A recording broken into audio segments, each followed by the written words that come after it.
I thought I knew every detail of my husband's life. 6 years of marriage should mean something, right? But as I turned onto the gravel path leading to Brett's family lake house that Friday afternoon, I had no idea I was about to discover just how little I actually knew. The afternoon sun filtered through the tall pine trees lining the narrow road. I had packed Brett's favorite meal in insulated containers: garlic butter lobster tails, truffle mashed potatoes, and the chocolate lava cakes he always ordered at fancy restaurants. My trunk also held an overnight bag with the red silk nightgown he'd bought me last Christmas, still with tags on. I'd been planning this surprise for 2 weeks. Brett had been taking these fishing trips every month for the past year and a half. He always came back relaxed but distant, smelling like lake water and pine. He'd kiss my forehead, shower, and fall into bed. I told myself he needed these breaks from his demanding tech investment firm. He worked 80-hour weeks, closing deals worth hundreds of millions. He deserved time to unwind. But lately something felt different. He'd started password protecting his phone. He'd stopped inviting me to business dinners. And last month I'd found a receipt for jewelry I never received. When I asked about it, he said it was for a client's wife. I believed him because that's what wives do, right? We trust. The lake house came into view, a sprawling cedar structure with floor-to-ceiling windows overlooking the water. Brett's black Range Rover was parked in the driveway, just as expected. But beside it sat a white Mercedes convertible I didn't recognize. My stomach tightened slightly, but I pushed the feeling away. Maybe he'd invited a business friend. Maybe it was a coincidence. I grabbed the food containers and walked toward the front door. The house sat quiet, too quiet. Usually, Brett would have music playing or the television on. I reached for my keys but decided to knock first, not wanting to startle him if he had company. No answer. I knocked again, louder this time. Still nothing. That's when I heard it. A woman's laugh, light and carefree, coming from the deck that wrapped around to the back of the house. My heart started pounding, but my feet moved forward anyway, carrying me along the stone path that led to the rear of the property. I should have announced myself. I should have called out. But something made me stay quiet, made me peer around the corner of the house before making my presence known. And there they were. Brett sat in one of the oversized deck chairs, his fishing gear abandoned against the railing. A woman with long blonde hair sat on his lap, her arms draped around his neck. She wore a blue sundress that matched the lake behind them. They were talking softly, intimately, and I watched as Brett tucked a strand of her hair behind her ear with the same gentle gesture he used to do with me. The food containers slipped from my hands, but somehow I caught them before they hit the ground. The sound made me freeze, but they didn't hear it. They were too absorbed in each other. "I wish you'd just tell her," the woman said. Her voice carried across the deck clearly. "I hate sneaking around like this, Brett." My husband sighed, his hands resting comfortably on her waist like they belonged there. "Candace, we've talked about this. Naomi would take everything in the divorce. Her lawyer would destroy me. Just give me more time to figure this out." The world tilted sideways. They were discussing me, planning around me. And this woman, this Candace, knew my name. "You've been saying that for months," Candace continued, playing with the collar of his shirt. "I'm not getting any younger. We've been together for over a year now. Over a year." The words echoed in my skull. 18 months of fishing trips. 18 months of elaborate lies. 18 months of me being the fool who packed his bags and kissed him goodbye. I should have stormed onto that deck. I should have thrown the lobster tails at his head and demanded answers. But watching them together, seeing how natural they looked, how comfortable he was with his hands on her body, I realized something crucial. I needed evidence. I needed documentation. And most importantly, I needed a plan. My phone was in my jacket pocket. Moving as quietly as possible, I took it out and started taking photos. Click. Brett kissing her neck. Click. His hands sliding up her back. Click. Her laughing at something he whispered. I took at least 20 photos from different angles, making sure their faces were clear, making sure the lake house was visible in the background. Then I recorded a video.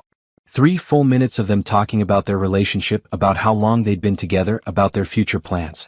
Brett mentioned looking at properties for them in the Bahamas. Candace talked about how she couldn't wait to stop hiding. My hands shook as I held the phone, but I forced myself to stay calm. I needed this. All of it. When I had enough evidence to bury him, I backed away slowly.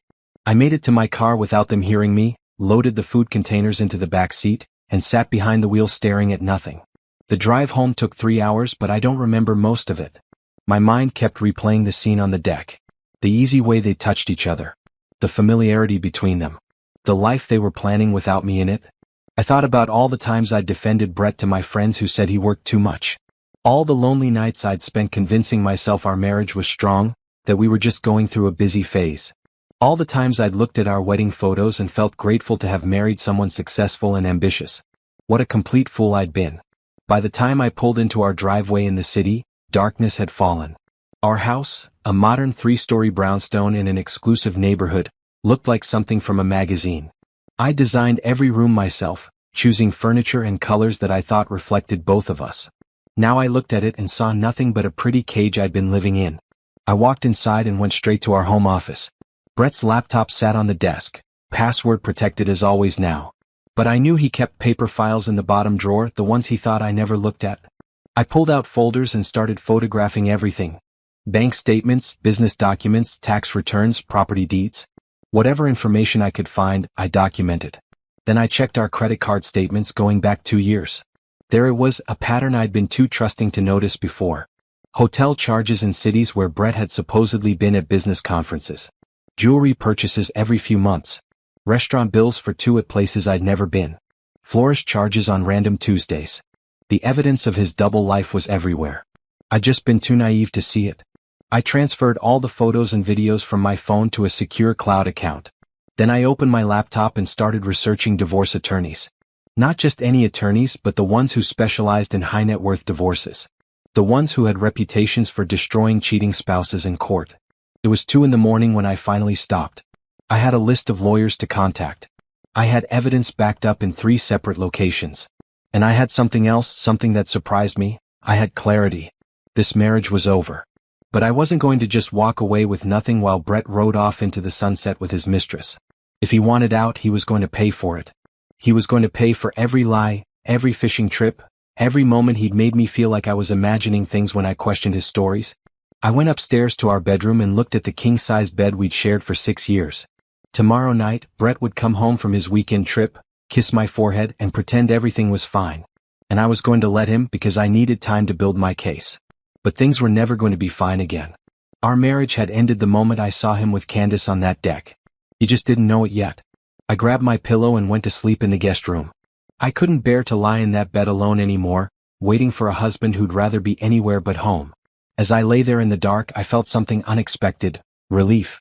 The anxiety I'd been carrying for months, the constant worry that something was wrong, the nagging feeling that I was losing my husband's attention, all of it finally made sense now. I wasn't imagining things. I wasn't being paranoid or needy. I was being betrayed systematically and deliberately by the man who'd promised to love me forever. But he'd made one crucial mistake. He'd underestimated me. He thought I was the sweet, trusting wife who'd never question him, never fight back, never see through his lies. He was about to learn just how wrong he was. Saturday morning came with bright sunshine that felt offensive given the circumstances. I woke up in the guest room with my clothes still on, my neck stiff from crying into an unfamiliar pillow. For about 3 seconds I thought maybe yesterday had been a nightmare. Then I reached for my phone and saw the photos still saved there, and reality crashed back down. Brett wouldn't be home until Sunday evening. That gave me 36 hours to get myself together and figure out my next steps. I made coffee and sat at the kitchen island with my laptop. The research I'd done last night seemed surreal in daylight, but I opened the list of divorce attorneys I'd compiled and started making notes. Leonard Hayes kept appearing at the top of every best divorce lawyer's search. He'd represented 3 celebrity wives in the past year alone, all of whom had walked away with massive settlements. His office didn't open until Monday, but I composed an email anyway, marking it urgent. I kept it brief. My billionaire husband is having an affair. I have extensive documentation. I need the best representation available for a high net worth divorce. Please contact me Monday morning. Before I could second-guess myself, I hit send. Then I turned my attention to our finances. Brett had always handled the money, saying I shouldn't worry about it. He gave me access to 1 credit card and a checking account with monthly deposits. I'd never questioned it because there was always enough for whatever I needed. Now I realized that enough might have been a tiny fraction of what we actually had. I logged into our primary bank account using Brett's laptop. I'd watched him type the password enough times to memorize it. Fisher 2019, the year he'd bought the lake house. The irony wasn't lost on me that he'd been using the affair location as his password. The account balance made me physically gasp. $843,000 just sitting there. And this was supposedly our household account. I started clicking through statements, my coffee growing cold beside me. Brett moved money constantly. 50,000 here, 100,000 there, always transferring funds between accounts. Some of the account numbers I recognized from documents in his office. Others were completely unfamiliar. Then I found something interesting. Every month, $25,000 moved from our joint account into something labeled Grant Property Holdings LLC. I'd never heard of it. I searched for the LLC online and found it registered in Delaware 2 years ago. The registered agent was a law firm I didn't recognize. No information about what properties it held or what it actually did. $25,000 a month for 2 years. That was $600,000 I knew nothing about. I kept digging. There were quarterly transfers to an account in the Cayman Islands. Annual payments to something called Clearwater Investments. Monthly charges to a property management company in the Bahamas. Brett hadn't just been having an affair. He'd been systematically hiding assets. My phone rang, making me jump. Simone's name flashed on the screen. My best friend always had perfect timing.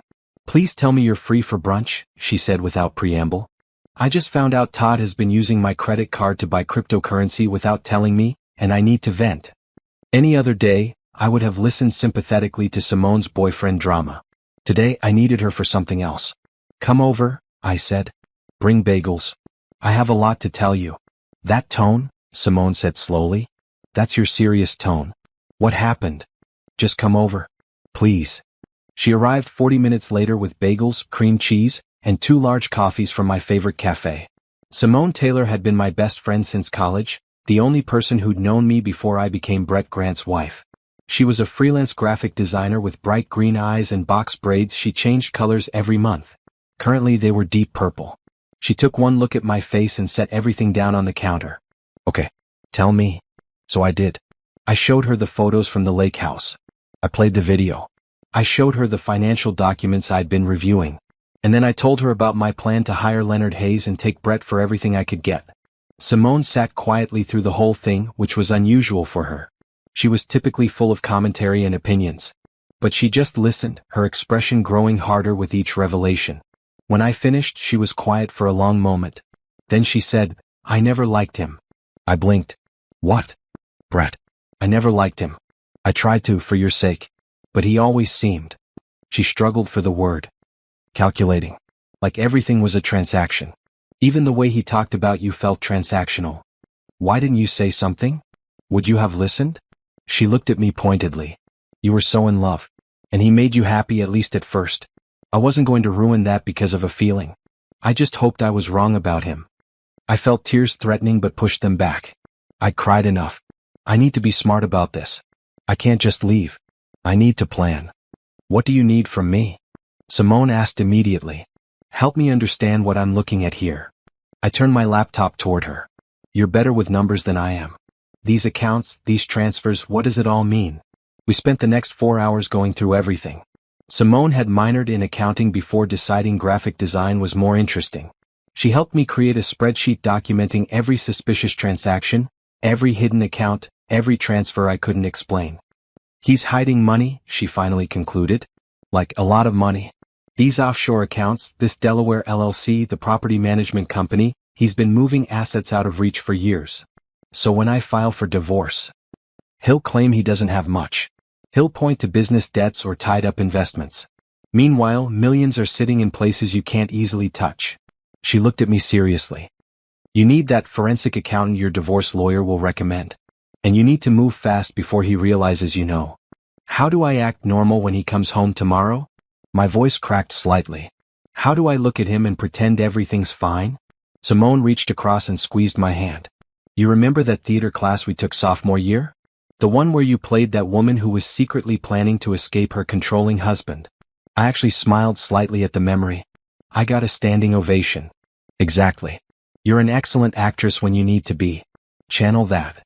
She stood up and started pacing the way she always did when she was planning something. "Here's what we do. You act completely normal. Sweet, supportive wife. You ask about his fishing trip. You tell him you missed him. You make his favorite breakfast. Give him absolutely no reason to suspect anything. While I'm actually building your case, documenting everything, meeting with lawyers, preparing for war." She stopped pacing and looked at me. He thinks you're this sweet, naive woman who'll never question him. Let him keep thinking that right up until the moment you destroy him. That's when it hit me. I wasn't just losing a marriage.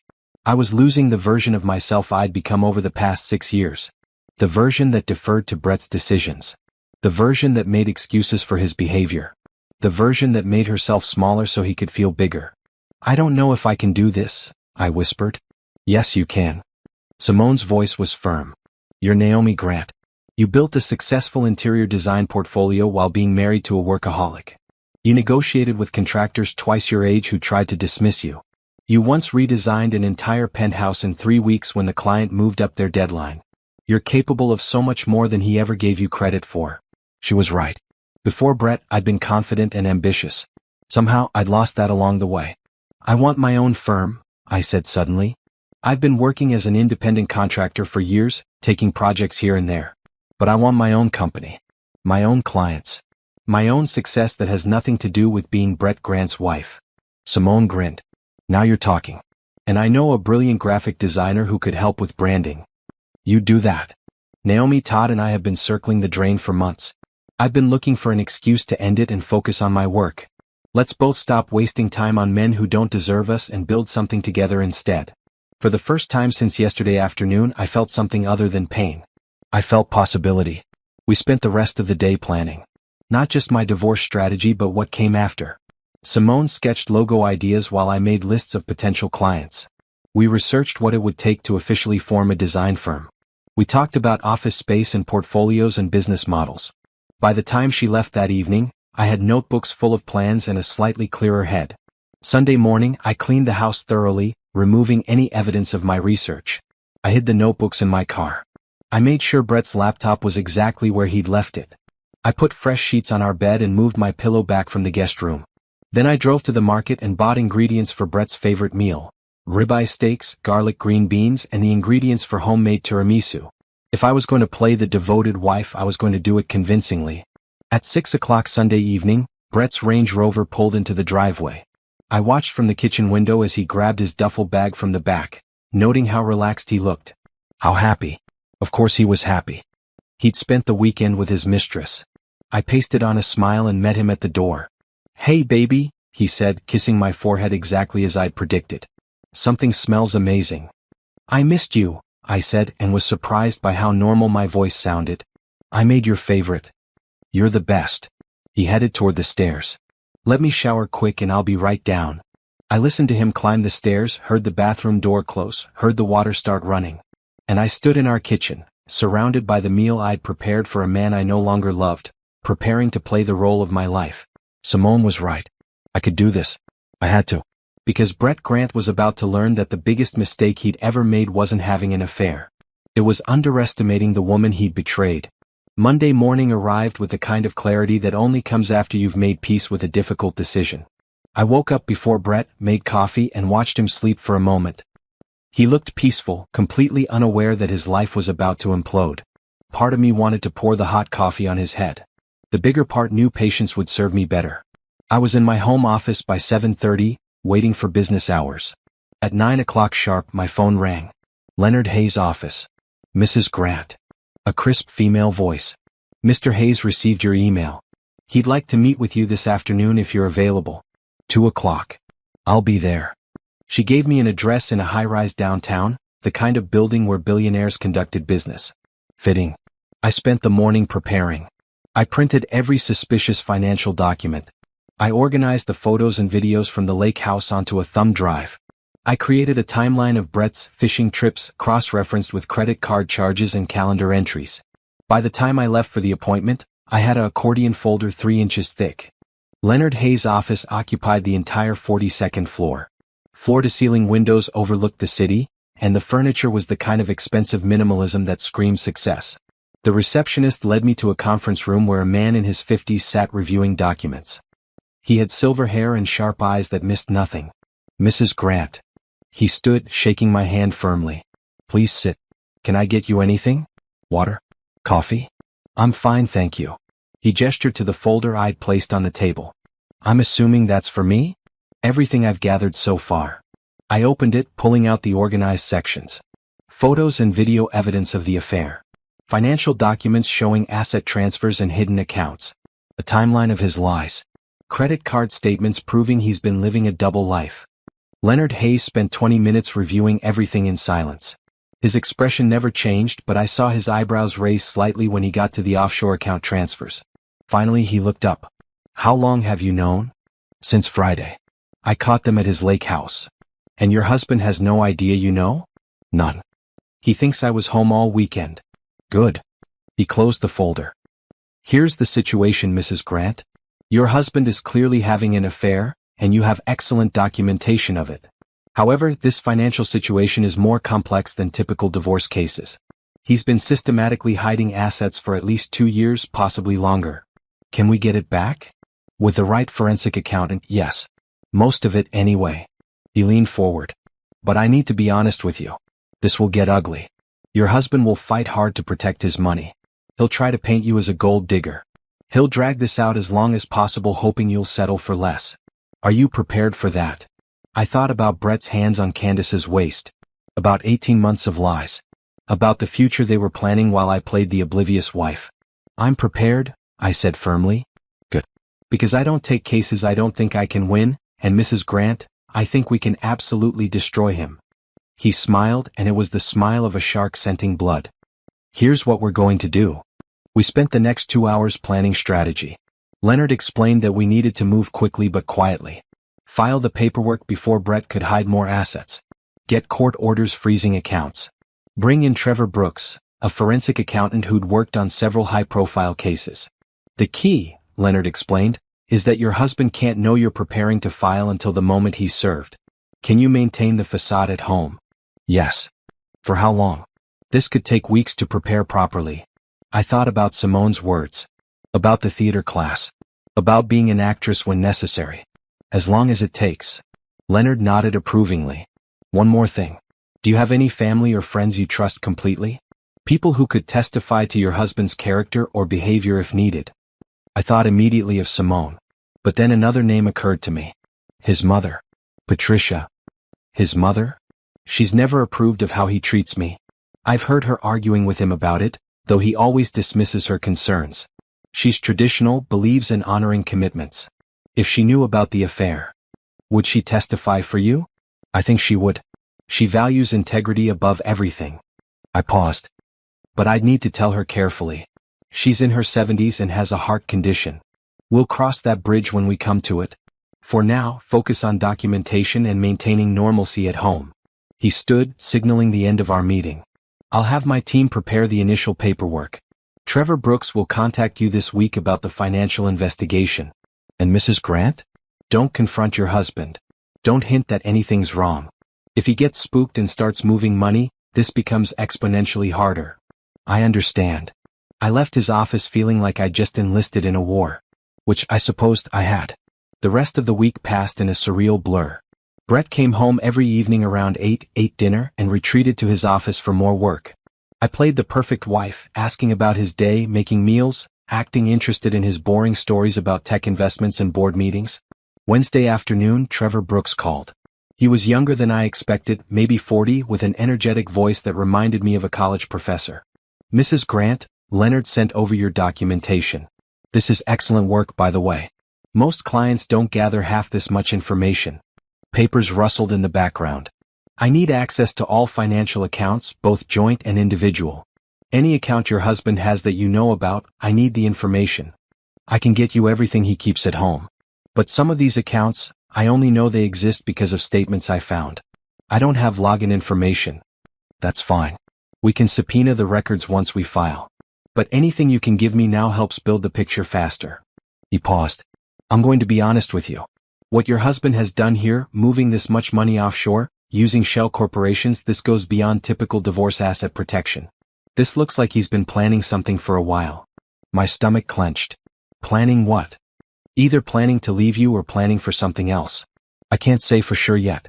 But men don't usually go to this much trouble to hide money unless they're preparing for a major life change. He cleared his throat. Have you noticed any other unusual behavior? Large purchases? New insurance policies? Changes to beneficiaries? I thought back over the past 2 years. He updated his will about a year ago. Said it was just routine stuff for the business. I need a copy of that will. It's in his office safe at home. Can you get it without him knowing? I looked at the clock. Brett wouldn't be home for another 4 hours. I can try. After we hung up, I went to Brett's home office and stared at the safe built into the wall behind a painting. I'd watched him open it dozens of times but never paid close attention to the combination. I tried his birthday. Nothing. The lake house purchase date. Nothing. Our wedding anniversary. The safe clicked open. My hands shook as I pulled out the contents. His passport. Stock certificates. Property deeds. And there, a folder labeled, estate planning documents. I photographed every page, making sure the images were clear. Then I found something else, a second phone. An iPhone with a cracked screen hidden at the back of the safe. Brett's main phone was an iPhone with a distinctive blue case. This one was completely different. I pressed the power button but it was dead. I grabbed the charger from his desk and plugged it in, waiting while it came to life. No password. The phone opened directly to the home screen. Messages. Dozens of conversations. I scrolled through names I didn't recognize, messages that made my skin crawl. Candace was there, of course. But so were others. A woman named Rachel. Someone saved as Miami Girl. Another as Phoenix. He hadn't just been having one affair. He'd been having multiple affairs. I photographed everything, my hands steadier now with rage. Each conversation. Each photo he'd received. Each text about meeting up, about secrets, about how he couldn't wait to see them. The estate planning documents showed something else troubling. Brett had changed his beneficiaries 6 months ago. I wasn't listed anywhere. Everything went to Grant Family Trust, which I'd never heard of before. I sent all the photos to my secure cloud account, then carefully returned everything to the safe exactly as I'd found it.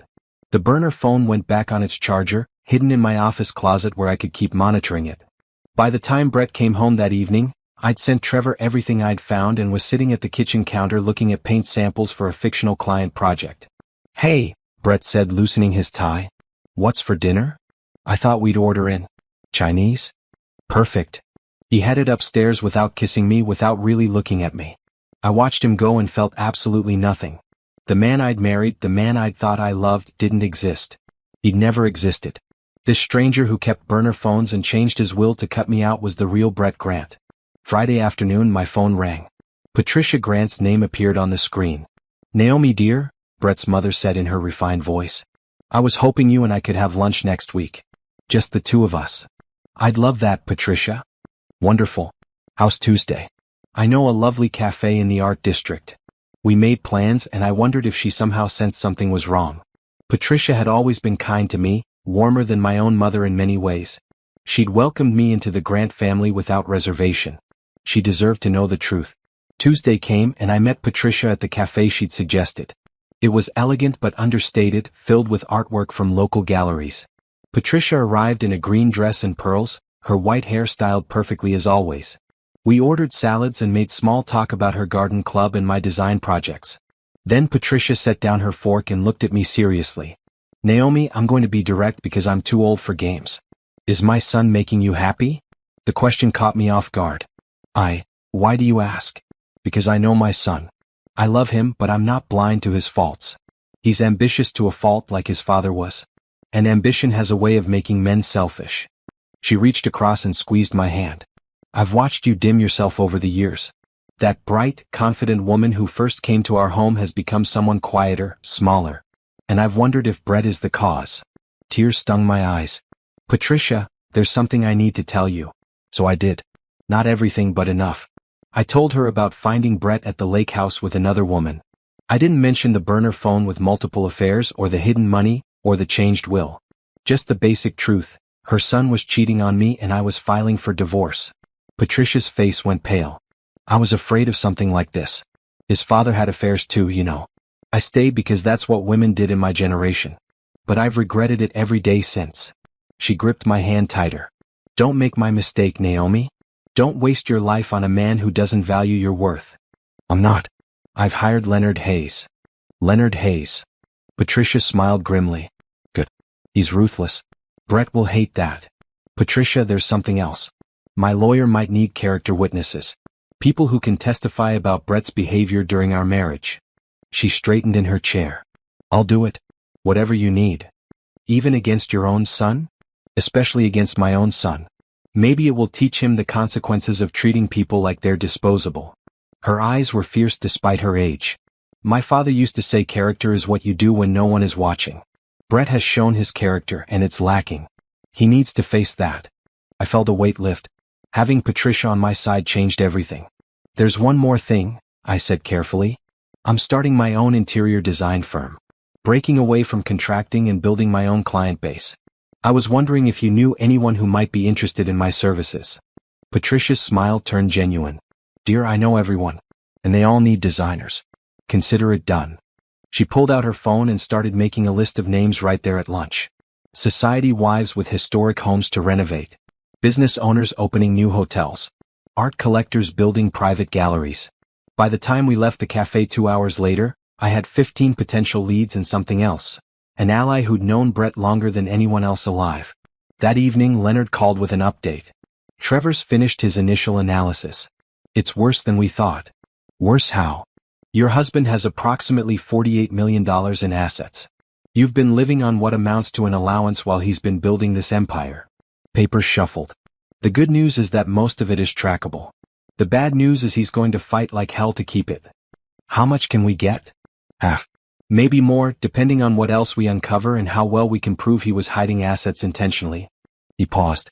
Mrs. Grant, I need to ask you something. When did your husband's business really take off? When did the money start rolling in? I thought back. About 5 years ago. He made a major tech investment that paid off huge. After that, more deals kept coming. And you've been married for 6 years. So everything he's earned during your marriage is technically marital property. Leonard's voice held satisfaction. He can't claim these are premarital assets. Every dollar is subject to division.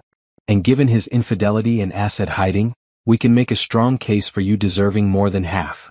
For the first time since finding Brett at the lake house, I felt something like justice. When do we file? I asked. Next week. I want everything bulletproof before we move. Can you maintain the act until then? I thought about Brett coming home that evening. About making dinner, about pretending everything was fine for a few more days. Yes, I said. I can do that. Because at the end of the next week, Brett Grant's carefully constructed lies were going to come crashing down around him. And I was going to be there to watch it happen. The next week passed in a strange state of heightened awareness. Every interaction with Brett felt like a performance, and I found myself noting details I'd previously overlooked. The way he checked his burner phone when he thought I wasn't looking. How he'd started working out more, buying new clothes. The expensive cologne that appeared in our bathroom. He was preparing for his new life with Candace right under my nose. Meanwhile, I was building my own foundation. Wednesday morning, I met Simone at a small office space in the Arts District. 2 rooms, big windows, exposed brick. Perfect for a boutique design firm. The lease is month to month for the first 6 months, the property manager explained. After that, you can sign a longer term if it's working out. I looked at Simone. She grinned and nodded. We'll take it, I said. We spent the afternoon moving in furniture from IKEA and thrift stores. Nothing fancy yet, just enough to make it functional. Simone set up her graphic design station in one corner while I claimed the desk by the window. Grant Design Studio, Simone said, sticking vinyl letters to the glass door. Has a nice ring to it. Not Grant, I said firmly. I'm done with that name. Let's call it Naomi Cole Design. Cole was my maiden name, the name I'd given up when I married Brett. Time to reclaim it. Even better. Simone peeled off the G and the R, leaving us to puzzle out how to rearrange the remaining letters.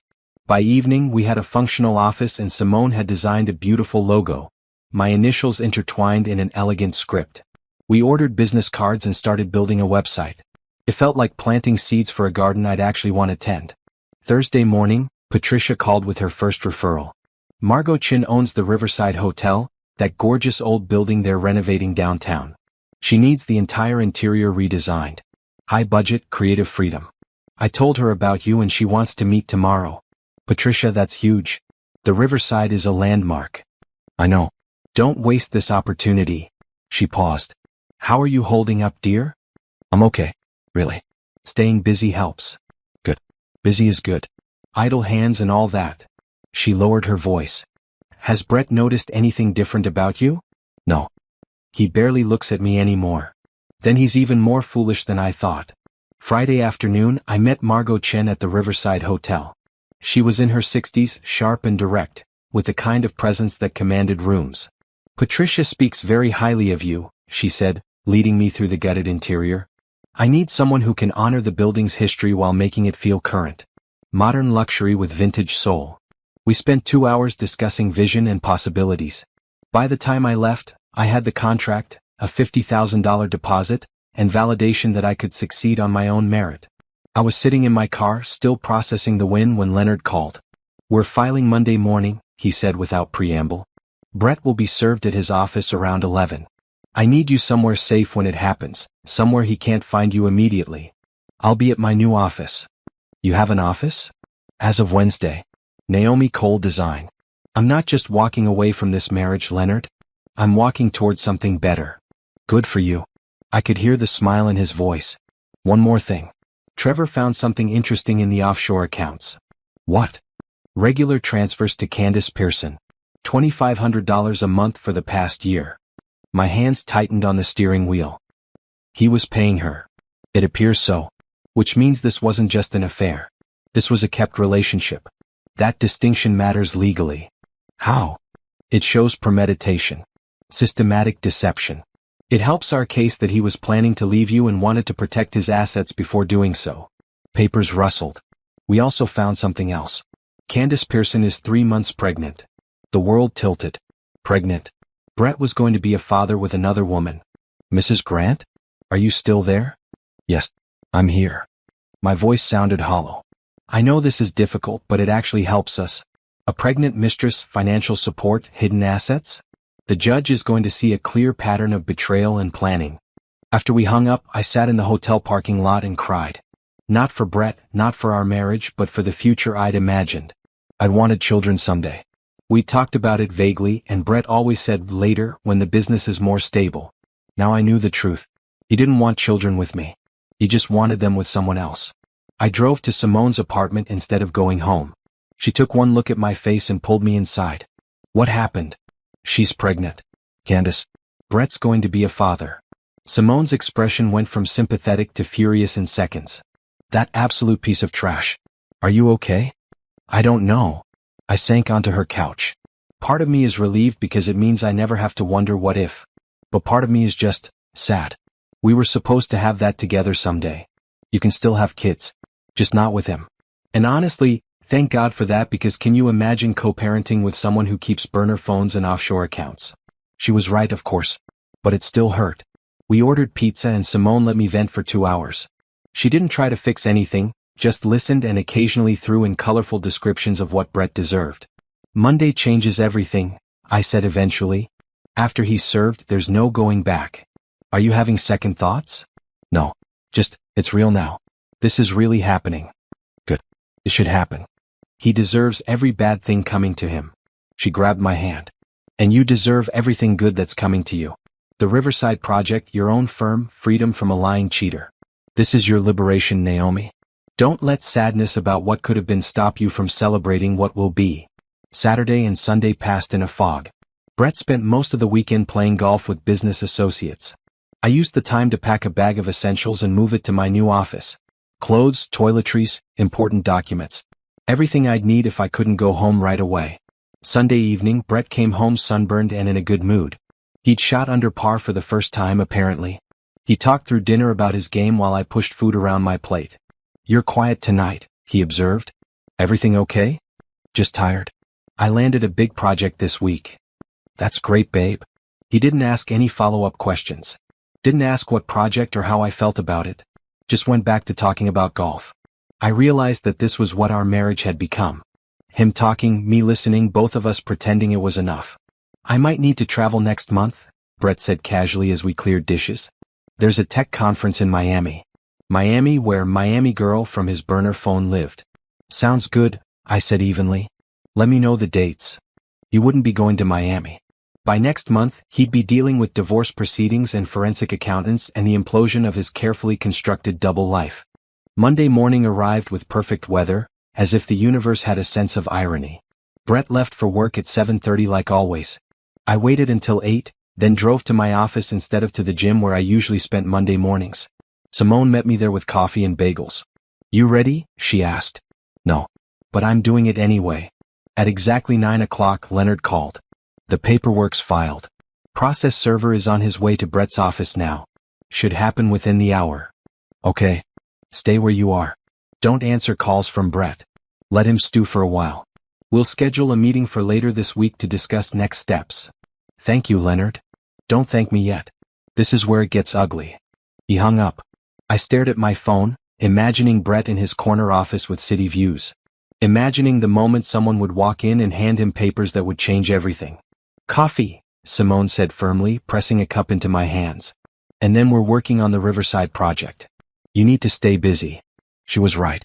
We spent the next 2 hours reviewing fabric samples and architectural plans for the hotel. At 11:17 my phone started ringing. Brett's name flashed on the screen. Don't answer, Simone said. The call went to voicemail. Immediately he called again. And again. And again. After the 6th call, text messages started flooding in. What the hell, Naomi? Call me right now. This is insane. You can't be serious. Call me. I turned my phone face down on the desk and tried to focus on work. But my hands were shaking and I couldn't concentrate. At noon, my phone rang with an unknown number. I almost didn't answer, but something made me pick up. Mrs. Grant. A woman's voice I didn't recognize. This is Andrea from Mr. Grant's office. Mr. Grant asked me to call because you're not answering his calls. He says it's urgent. Tell Mr. Grant to speak to my attorney, Leonard Hayes. I hung up. Simone was grinning. That was cold. I loved it. I'm terrified.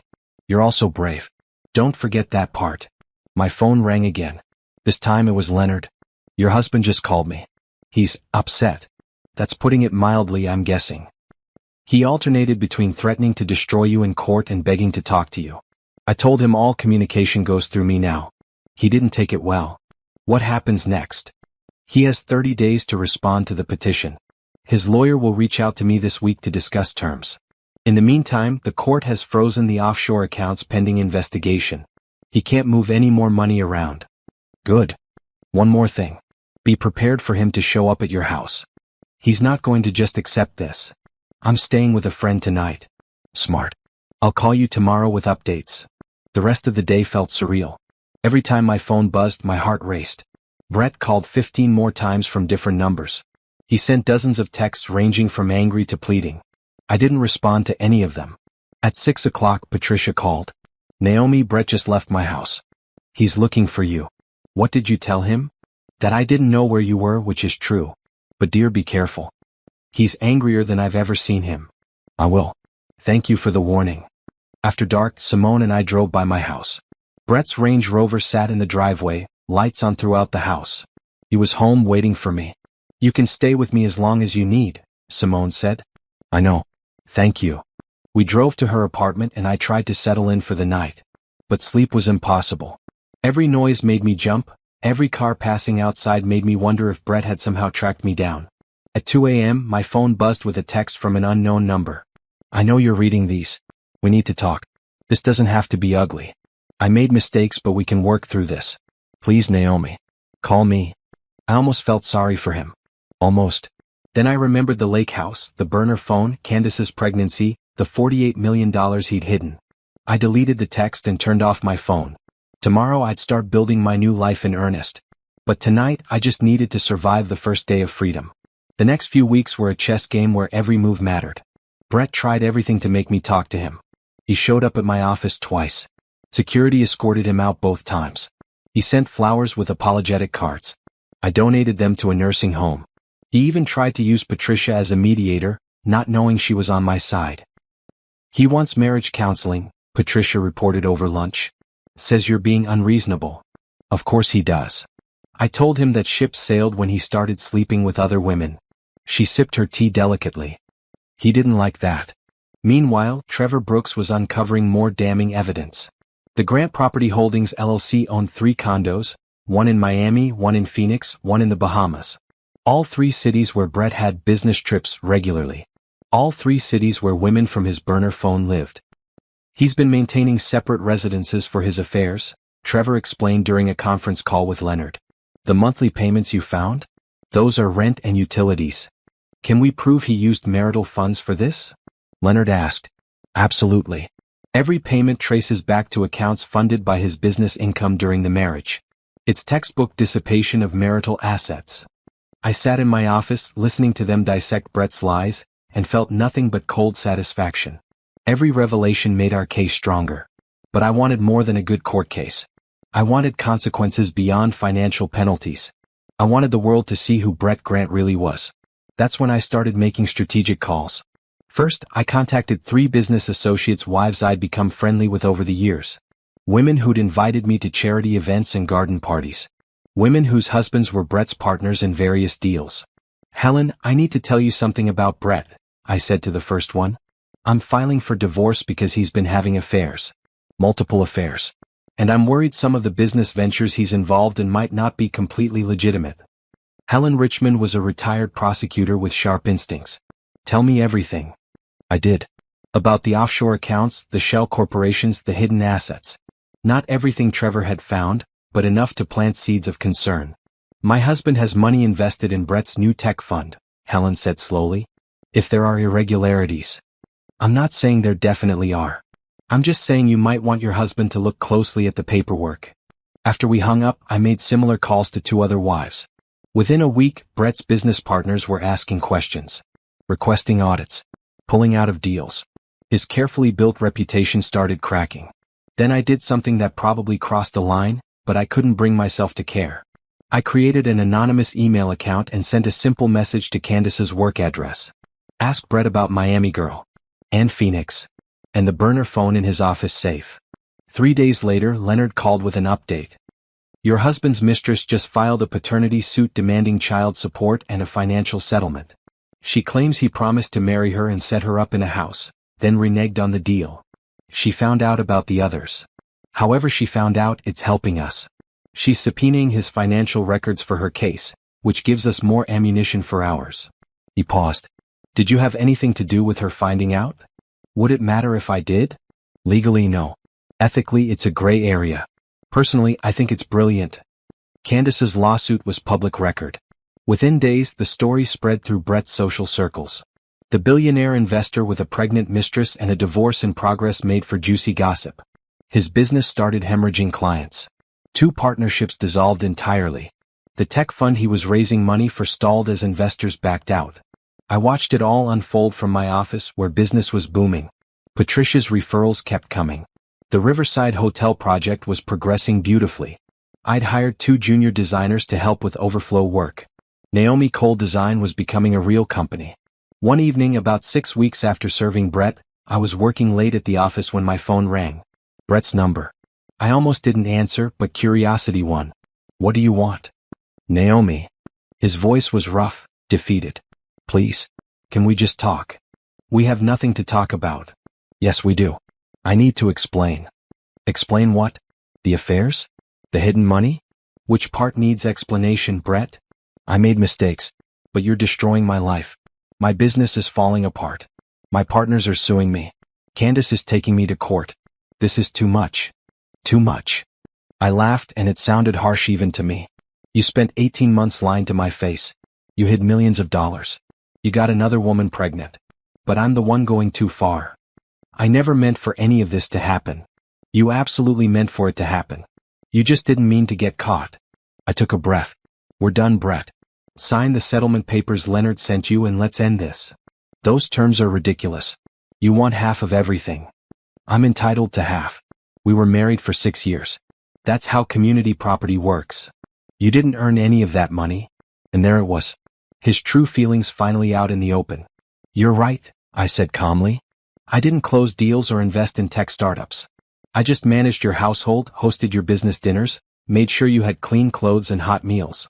I networked with clients' wives, built relationships that helped you land contracts. I designed our home to impress the partners you wanted to woo. I gave up my own career ambitions to support yours. But you're right, Brett. I didn't earn anything." Silence on the other end. "Sign the papers," I said. "Or I'll see you in court, where I'll make sure every ugly detail becomes public record." I hung up before he could respond.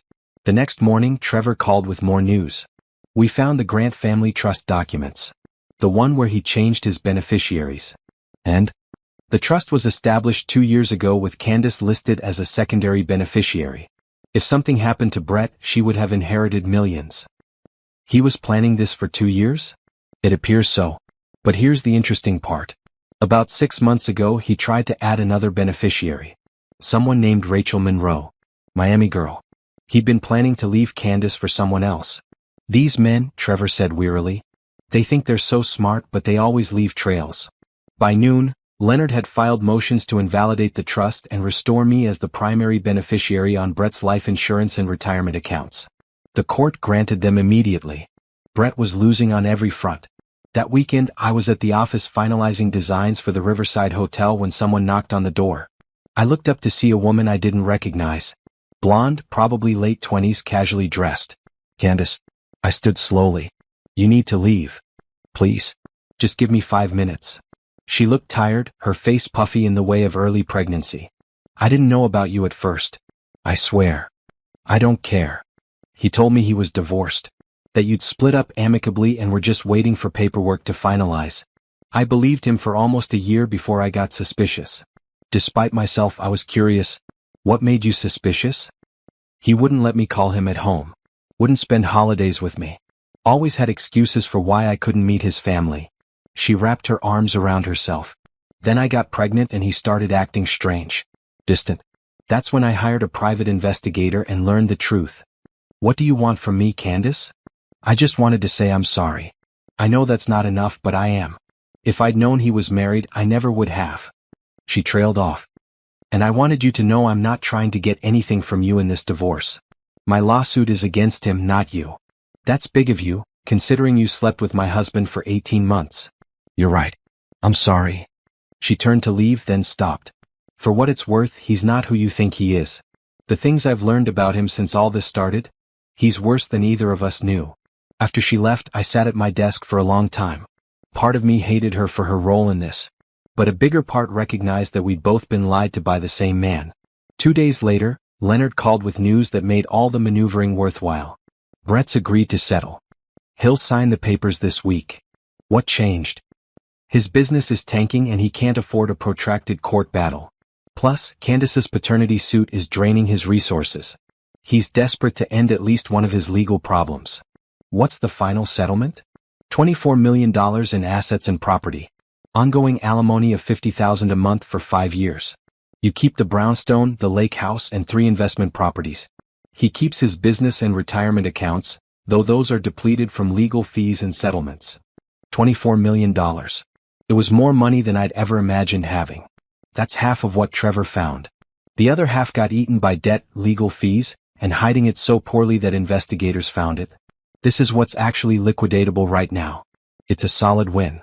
When do I sign? Friday. Judge will finalize everything at a hearing.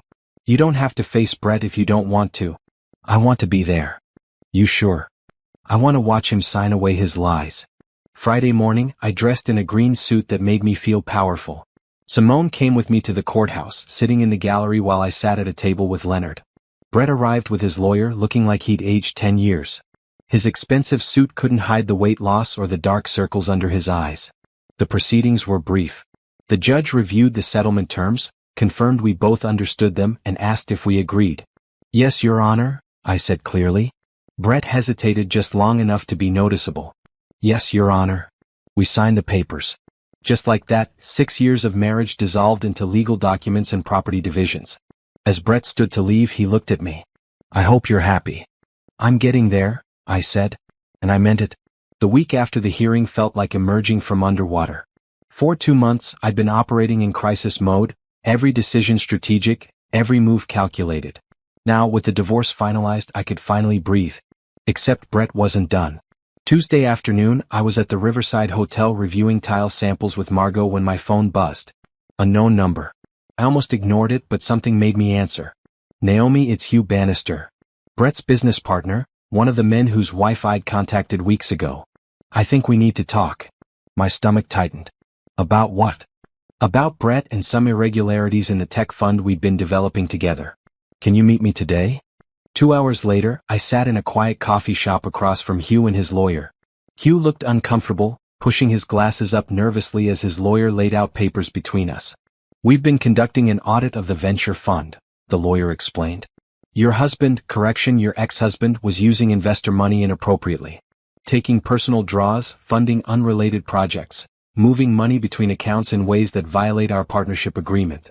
I thought of Trevor's findings about offshore accounts and shell corporations. How much money are we talking about? Approximately 12 million over 2 years. I kept my face neutral, but internally I was reeling. Why are you telling me this? Hugh spoke up. Because some of that money went into accounts we think you might have information about. The Grant Property Holdings LLC 41. If you can help us recover the funds, we'll leave you out of the investigation entirely. But if you don't cooperate, are you threatening me? We're offering you a way to stay clear of a very messy situation, the lawyer said smoothly. Brett's going down for fraud. The question is whether you go down with him. I stood up. I have no information about Brett's business dealings. I only learned about the LLC during my own divorce investigation, and my attorney has already provided everything I knew to the forensic accountant. If you want to pursue Brett, that's your business. But I won't be your witness or your scapegoat. Mrs. Grant. It's Miss Cole now. And we're done here. I walked out, hands shaking. This was worse than I'd thought. Criminal fraud was something else entirely. I called Leonard immediately. Brett's partners are investigating him for fraud. They just tried to pressure me into cooperating. Don't talk to them again without me present. Forward me the lawyer's contact information and I'll handle it. He paused. Naomi, this changes things. If criminal charges get filed, that's not my problem. I'm divorced from him now. But if they find evidence you benefited from the fraud, I didn't know about it and they can't prove I did. My entire divorce case was built on the fact that he hid his financial dealings from me. Good point. Still, we need to be careful. That evening, I met Patricia for dinner. She'd heard about the investigation from her own circles. I never thought Brett would go this far, she said, looking older than usual. Adultery is one thing, but stealing from investors? That's criminal. Did you know anything about his business practices? No. His father taught him to keep work and family separate. I only knew what Brett chose to tell me, which wasn't much. She reached across the table. Naomi, I'm so sorry you got dragged into this. I'm not dragged into anything. I got out. Yes, you did. Thank God. She smiled slightly. And you're thriving. I've heard wonderful things about your hotel project. We spent the rest of dinner discussing design choices for the riverside, deliberately avoiding the topic of Brett. But as we parted ways, Patricia grabbed my hand. Whatever happens to my son, he brought it on himself. Don't feel guilty about any of it. I don't, I said honestly. Is that cold? It's self-preservation. There's nothing cold about that. The rest of the week passed with mounting tension. Hugh's investigation became public knowledge. News articles appeared about billionaire investor under scrutiny for fraud. Brett's remaining business collapsed. His tech fund dissolved entirely as investors pulled out and filed lawsuits. Friday morning, I was at my office when Simone rushed in looking alarmed. Brett's outside. He's demanding to talk to you. My heart raced, but I kept my voice steady. Call security. Already did. But Naomi, he looks bad. Like really bad. Against my better judgment, I went to the window and looked down. Brett stood on the sidewalk, his suit rumpled, his hair uncombed. He looked up at my office window, and even from this distance, I could see the desperation in his face. Security arrived and spoke to him. He gestured wildly, clearly arguing. After a few minutes, they escorted him away from the building. My phone rang immediately. Brett's number. I answered. Stop coming to my office. Naomi, please. I need help. No. They're going to arrest me. The fraud investigation, it's getting worse. I need character witnesses. I need people to testify that I'm not a bad person. You want me to lie for you. I want you to tell the truth. We were married for 6 years. You know me. I didn't know you at all, apparently. The man I thought I married wouldn't have done any of this. I made mistakes. You committed crimes, Brett. You stole from investors. You lied to everyone. Those aren't mistakes, they're choices. If I go to prison, you'll never see another dollar of the settlement. Is that a threat? It's reality. The alimony payments come from my business income. If I'm in prison, there is no income. Then you should have thought about that before you committed fraud. I took a deep breath. Here's what I know, Brett. You spent our entire marriage lying to me, cheating on me, stealing from people who trusted you. And now that you're facing consequences, you want me to save you. But I won't. Not because I'm cruel, but because you need to face what you've done. So that's it? You're just going to abandon me? You abandoned us the moment you chose Candace. And Rachel. And whoever else there was. You made your choices, now live with them. I hung up and blocked his number. Simone was standing in the doorway. You okay? Yeah. Actually, I am. And I was. For the first time since finding Brett at the lake house, I felt completely at peace with my decisions. Monday morning, Leonard called with an update. Brett was arrested this morning. Fraud charges, multiple counts. He made bail, but the trial will happen in about 6 months. What does that mean for my settlement? The court's putting protections in place. Your property distributions are finalized and can't be touched. The alimony might be impacted if he's convicted and can't earn income, but we'll cross that bridge when we come to it. I don't need his money anymore anyway. The business is doing well. That's good, because things are going to get worse for him before they get better. Leonard was right. Over the next month, more details emerged. Brett had been running an elaborate scheme, promising investors huge returns while funneling money into personal accounts. The properties in Miami, Phoenix, and the Bahamas weren't just love nests. They were part of a fraudulent real estate portfolio he'd claimed as business investments. Candace's lawsuit escalated as her lawyers discovered she'd been lied to about his finances. Brett had promised her a house and security, using investor money to buy her affection. The whole thing was messier than anyone had imagined. Through it all, I kept working. The Riverside Hotel project wrapped up on time and under budget. Margot was so pleased she recommended me to 3 other property developers. My portfolio grew. My staff expanded to 5 people. Naomi Cole Design became one of the most sought-after firms in the city. 3 months after the divorce, I was featured in a local business magazine. From betrayal to business success, how one woman built her dream after divorce. The article talked about my journey without naming Brett, but anyone who followed society news knew who my ex-husband was. The morning the article published, Patricia called. I'm so proud of you. You've taken something terrible and built something beautiful. Thank you. That means a lot. Brett called me yesterday. He wanted me to call you to ask you to testify on his behalf at the trial. What did you tell him? That he's fortunate I'm still taking his calls at all, and that if he wants character witnesses, he should try being a person of character. She paused. I won't be testifying for him either. I love my son, but I can't lie about who he is. I'm sorry you're going through this. Don't be. I raised him to be better than this. Whatever happens now is his own doing. Brett's trial date was set for early December. As it approached, his lawyers contacted Leonard multiple times asking if I'd testify. Each time Leonard told them no. They're desperate, he explained during one of our calls. The prosecution has a solid case and Brett has no defense. They're hoping sympathy from an ex-wife might sway the jury. They won't get it from me. Good. Stay far away from this. You've moved on. Let him face this alone. The week before the trial, I ran into Candace at a grocery store. She was obviously pregnant now, her belly prominent under a loose dress. We made eye contact across the produce section. For a moment, neither of us moved. Then she walked over. Hi, she said awkwardly. Hi. I'm not testifying either. In case you were wondering. My lawyer advised against it. Good. She touched her stomach unconsciously. I'm having a girl. Brett doesn't know. He hasn't tried to contact me since the arrest. I didn't know what to say. This woman was carrying my ex-husband's child, but she was also another victim of his lies. I hope things work out for you, I said finally. Thanks. You too. She hesitated. Your business, I've seen the articles. You're doing really well. I am. Good. At least one of us got something positive out of this mess. We parted ways and I realized I didn't hate her anymore. She was just another person trying to rebuild after Brett's destruction. The trial lasted 3 weeks. I didn't attend, but news coverage was constant. Former investors testified about their losses. Business partners detailed Brett's lies. Forensic accountants walked the jury through complex financial schemes. Brett's defense was weak, claiming misunderstandings and poor record-keeping rather than intentional fraud. No one believed him. The jury deliberated for 2 days. When the verdict came back, Leonard called immediately. Guilty on all counts. Sentencing in 6 weeks. How long? Could be anywhere from 5 to 15 years depending on the judge. I sat in my office looking out at the city skyline and felt nothing. No satisfaction, no sadness, just acceptance. This was how it ended. Not with reconciliation or forgiveness, but with consequences. Brett had built his empire on lies. Now that empire had crumbled, and he was facing the reality of his choices. And I was free.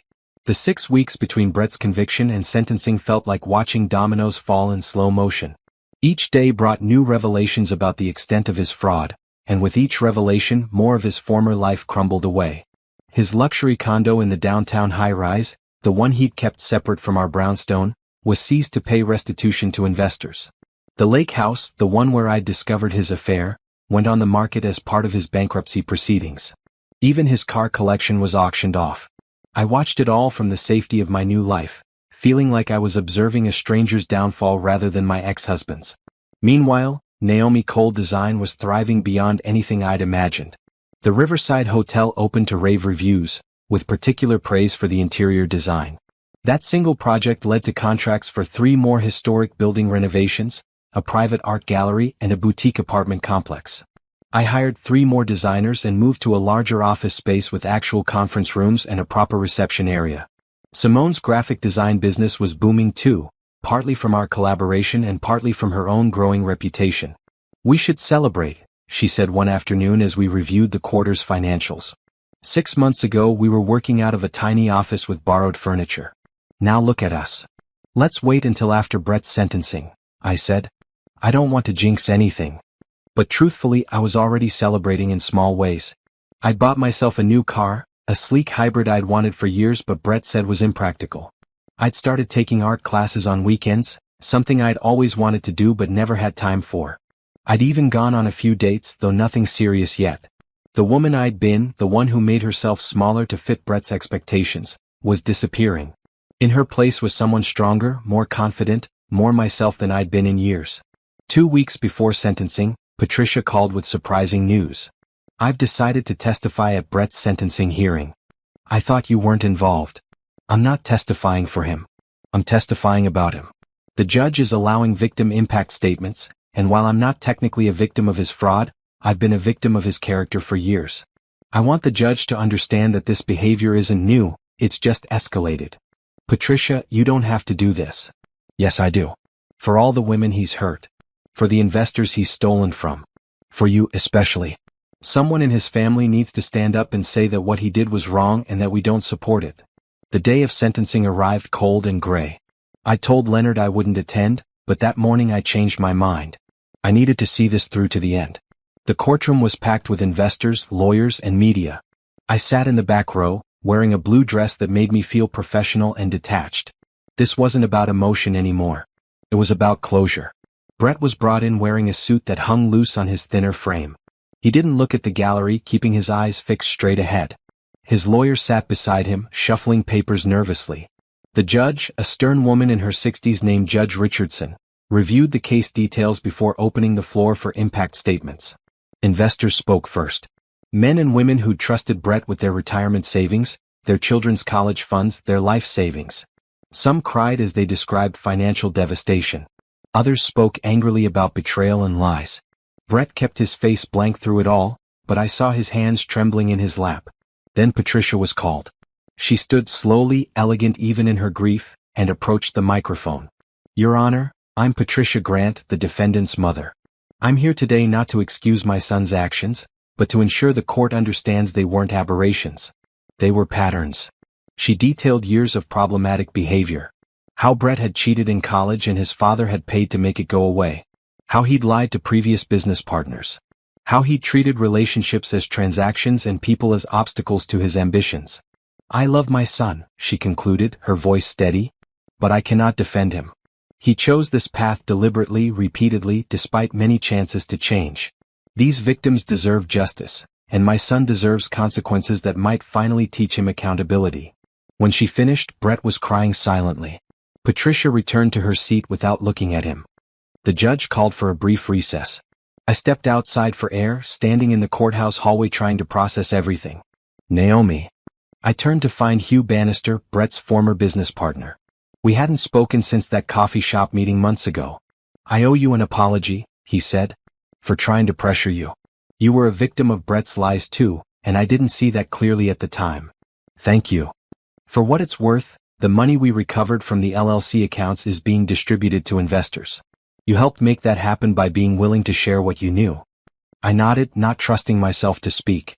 When court resumed, the prosecution recommended a sentence of 12 years. Brett's lawyer argued for leniency, citing his age, his lack of prior convictions, his potential for rehabilitation. Judge Richardson listened to both sides, then delivered her ruling. Mr. Grant, you had every advantage. Education, resources, opportunities.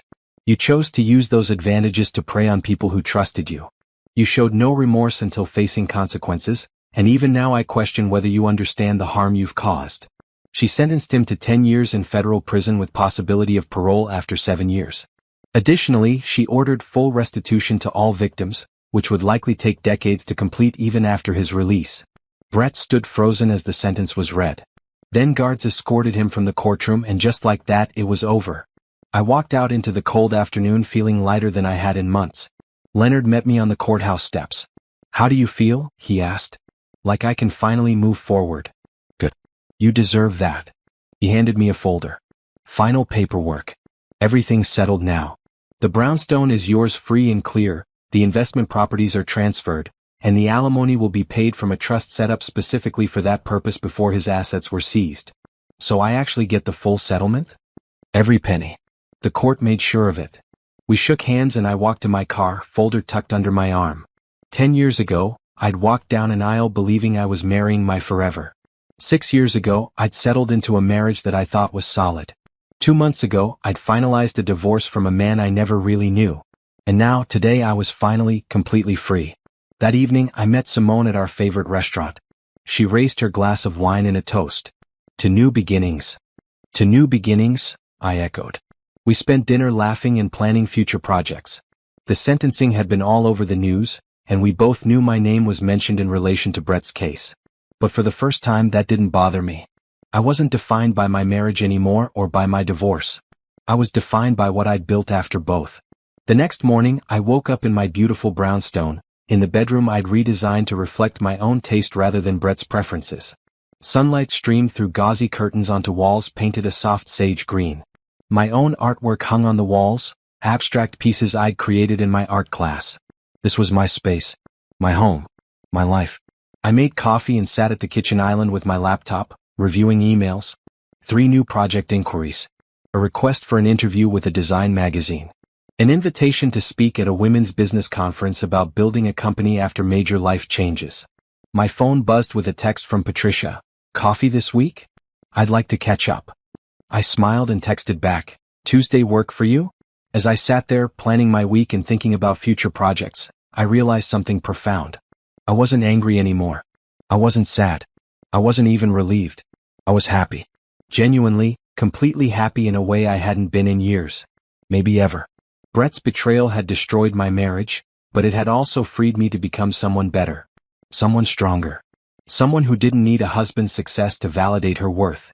I thought about the scared woman who'd driven 3 hours to surprise her husband at a lake house, carrying lobster tails and hope. That woman felt like someone from another lifetime. The woman I was now wouldn't have made that drive. She would have already known her worth, already been building her own dreams, already been too busy creating her own success to worry about surprising a man who didn't appreciate her. But maybe I'd needed to be that woman first to become this one. My phone buzzed again. A text from an unknown number. "Ms. Cole, this is regarding the penthouse renovation you submitted a proposal for last month. We'd love to discuss moving forward. Are you available this week?" I looked at the message and grinned. Another opportunity. Another project. Another step forward. "Thursday afternoon works perfectly," I typed back. Looking forward to it. As I closed my laptop and headed to the shower to start my day, I caught my reflection in the hallway mirror. I looked different than I had 6 months ago. Not just physically, though I'd been working out more and taking better care of myself. But something deeper had changed. I looked confident. Capable. Content. I looked like a woman who knew exactly who she was and what she wanted. And for the first time in my adult life, that was true. Brett's sentencing had been the final chapter in a story I was ready to close. But it was also the beginning of something new. My story. The one I got to write myself without anyone else's input or interference. And it was going to be spectacular. 7 months after Brett's sentencing, life had settled into a rhythm that felt right. Naomi Cole Design was no longer just surviving, it was thriving. We'd expanded to a team of 8, moved into a converted warehouse space with soaring ceilings and natural light, and built a client list that included some of the most prestigious names in the city. The money from the divorce settlement sat mostly untouched in investment accounts. I didn't need it. My business generated enough income to support my lifestyle and then some. That realization was its own kind of victory. One Tuesday morning, I was reviewing blueprints for a downtown loft conversion when my assistant knocked on my office door. "Naomi, there's a reporter here from Metropolitan Design magazine. She says she has an appointment." I'd forgotten about the interview I'd scheduled 3 weeks ago. "Give me 5 minutes, then send her in." The reporter, Zoe Chin, was younger than I expected, maybe mid-20s, with bright eyes and an enthusiasm that reminded me of my younger self. "Thank you for agreeing to this," she said, pulling out a recorder. "Our readers are fascinated by your story. Woman leaves difficult marriage, starts her own firm, becomes one of the most successful designers in the city within a year. That's inspiring." "It wasn't quite that simple," I said, smiling. "There was a lot of fear and uncertainty in between." We talked for over an hour. I was careful not to mention Brett by name, though Zoe clearly knew who my ex-husband was.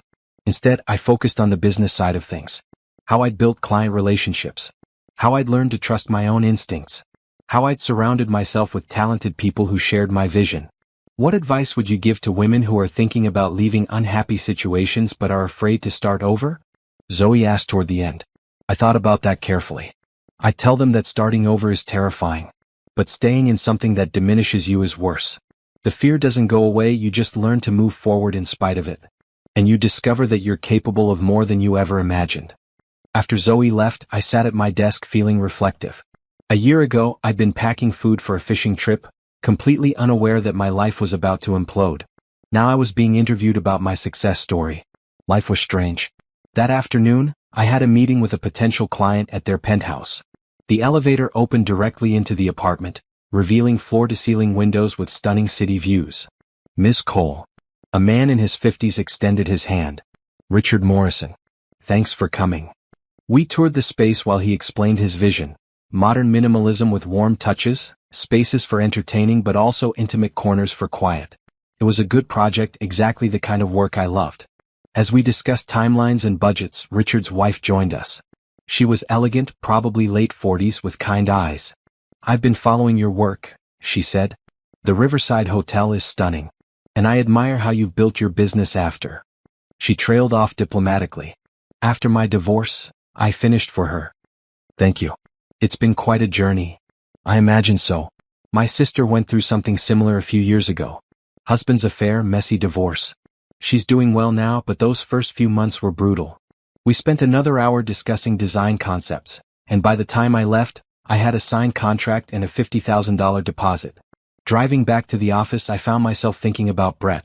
I hadn't in a while, but sometimes random things triggered memories. I wondered how he was adjusting to prison life. Whether he regretted his choices or still blamed everyone else for his circumstances. Then I realized I didn't actually care.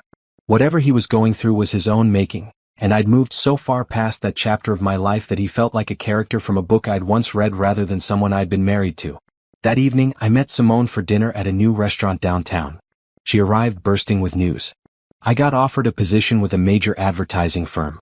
Creative director position, huge salary, benefits, the whole package. "Simone, that's amazing." I turned it down. I blinked. "You what?" "I turned it down because I'd rather keep working with you. Building something we own together. Taking risks and reaping rewards. I don't want to be someone's employee when I can be a partner in something meaningful." "Are you sure? That's a huge opportunity. So is what we're building." She leaned forward. "Naomi, in less than a year we've created something special. Your design work, my branding, our combined client relationships. Why would I give that up for a corporate job with a ceiling?" I felt tears pricking my eyes. "We should make it official then. Real partners. Equal stake in the business." "Really? Really? I couldn't have done any of this without you. You've been there through everything." We spent dinner hashing out details, scribbling notes on napkins and planning our future.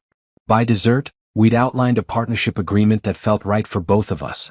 Walking to my car afterward, I felt overwhelmed with gratitude. Not just for Simone but for everything.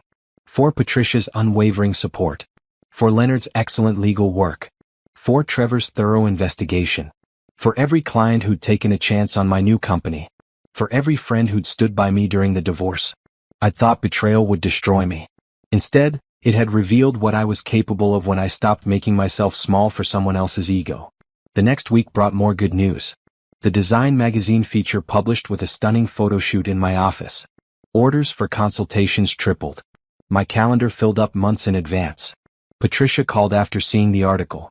"You look absolutely radiant, dear. I'm so proud of you. Thank you. For everything. I wouldn't have gotten through this without you." "Nonsense. You would have found a way. You're stronger than you know." She paused. "I visited Brett last week. I hadn't expected that." "How is he?" "Exactly as you'd expect. Angry, bitter, convinced he's the victim of circumstances beyond his control." She sighed. "I told him that until he takes responsibility for his choices, he'll never move forward." "He didn't want to hear it." "I'm sorry you're dealing with that." "Don't be. He's my son and I love him, but I don't have to enable his delusions. Part of loving someone is holding them accountable." After we hung up, I sat thinking about accountability, about consequences, about how Brett had spent his entire life avoiding both until the universe finally forced his hand. Meanwhile, I'd faced my own accountability. I'd had to confront how I'd allowed myself to become someone I wasn't. How I'd ignored red flags because I wanted to believe my marriage was fine. How I'd made excuses for behavior that shouldn't have been excused. The difference was that I'd learned from it. I'd changed. I'd grown. Brett apparently hadn't. 2 months later, I received an unexpected call from Hugh Bannister. "Naomi, I hope I'm not overstepping, but I wanted you to know that the investor restitution fund is fully established now. Everyone who lost money in Brett's scheme is being repaid, including partial returns on lost earnings." "That's good news." "It is. And I wanted to thank you personally. Your willingness to share what you knew early on helped us build the case quickly. It made a real difference. I'm glad I could help. There's something else." He cleared his throat. "My firm is opening a new headquarters building next year. We're looking for a designer who can create spaces that balance corporate professionalism with creativity. Your name keeps coming up. Are you offering me the project?" "I'm saying we'd like to schedule a meeting to discuss it. If you're interested." I was interested. Very interested. We met the following week, and within a month I'd signed the biggest contract of my career. A multi-million-dollar project that would take at least a year and would solidify Naomi Cole Design as a major player in commercial design. Simone and I celebrated by taking the entire staff out for an expensive dinner. As we sat around the table, laughing and toasting our success, I looked at the team we'd built and felt overwhelmed with pride. These people believed in what we were creating. They joined a company that was less than a year old because they saw potential. And together we were exceeding even our own expectations. "Speech," someone called out, and soon everyone was chanting it. I stood, raising my glass. A year ago I was starting over from nothing. Scared, hurt, uncertain about everything. I could have let that define me.